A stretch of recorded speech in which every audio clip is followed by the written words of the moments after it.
Welcome to Finagle Tuitions. My name is Dr. Venkatramana. ఈ వీడియోలో chemical classification of matter గురించి molecule.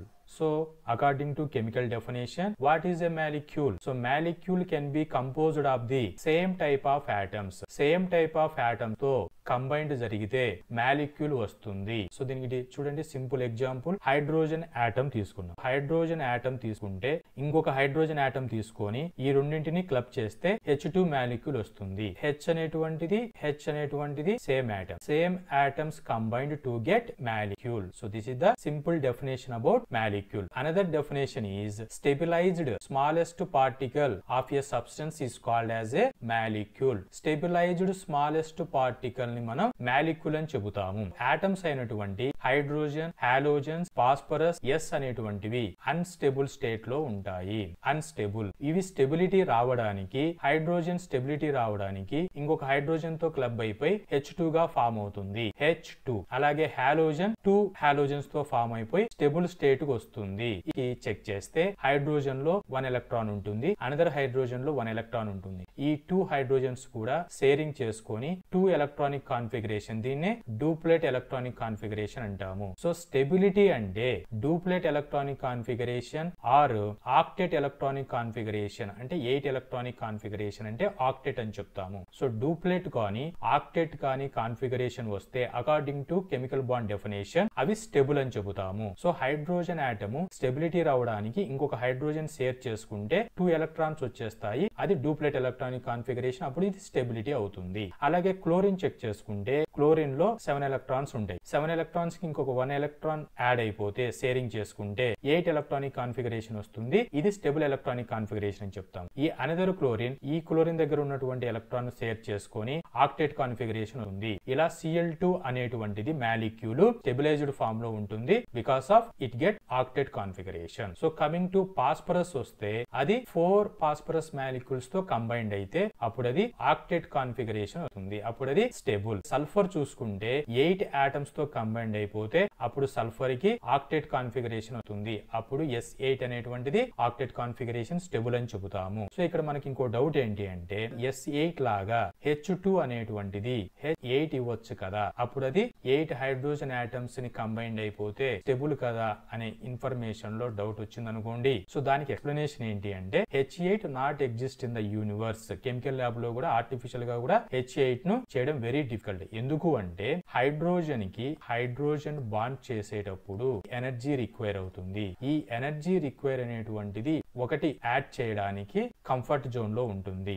8 atoms ని మనం యాడ్ చేసేటప్పుడు మోర్ ఎనర్జీ రిక్వైర్ అవుతుంది. It is very difficult condition. So difficult condition కాబట్టి అంత ఎనర్జీని మనం సప్లై చేయడం H8 అనేటువంటిది ఎగ్జిస్ట్ చేయలేము. So that's why 1 hydrogen add చేయడం లెస్ ఎనర్జీ రిక్వైర్ అవుతుంది, ఈజీగా H2 ఫామ్ అవుతుంది. That is the reason for molecules.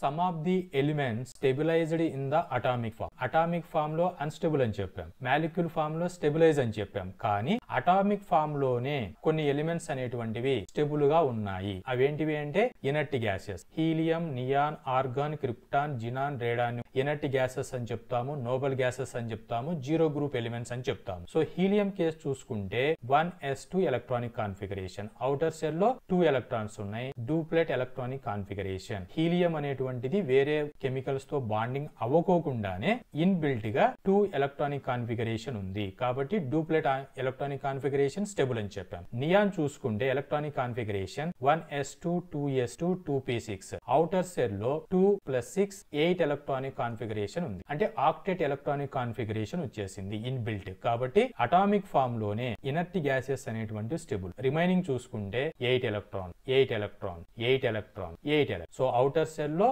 Octet are డూప్లెట్ electronic configuration ఉండడం చేత ఇనర్ట్ గ్యాసెస్ అనేటువంటి అటామిక్ ఫామ్ లోనే స్టేబుల్ గా ఉంటాయి. The language of molecule. Molecule కి మనం ఈ లాంగ్వేజ్ వాడుతూ ఉంటాం. మాలిక్యులర్ ఫార్ములా, దీన్ని కెమికల్ ఫార్ములా అని చెబుతాం. ఈ మాలిక్యులర్ ఫార్ములాని షార్ట్ హ్యాండ్ నోటేషన్ అని చెబుతాము. మనకి నేమ్ అనుకోండి పి వెంకటరమణ అన్నారు అనుకోండి, PVR అని రాస్తాం. దాన్ని షార్ట్ హ్యాండ్ నోటేషన్. అలాగే మాలిక్యూల్స్ ని షార్ట్ హ్యాండ్ నోటేషన్ లో రాయడాన్ని కెమికల్ ఫార్ములా లేదా మాలిక్యులర్ ఫార్ములా అని చెబుతాము.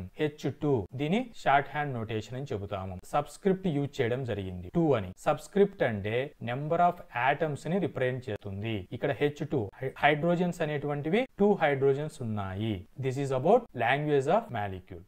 Real world examples of molecule. So first one hydrogen చూసుకుంటే, హైడ్రోజన్ ని మనం రాకెట్ ఫ్యూయల్స్ గా, ఆటోమొబైల్స్ లలో హైడ్రోజన్ ని ఫ్యూయల్ సెల్స్ గా యూజ్ చేస్తాము. ఇంకా హయ్యర్ ప్రొడక్షన్ లో అమోనియాను కానీ మిథనాల్ ను కానీ ప్రొడ్యూస్ చేయడానికి హైడ్రోజన్ గ్యాస్ ని యూజ్ చేస్తాము.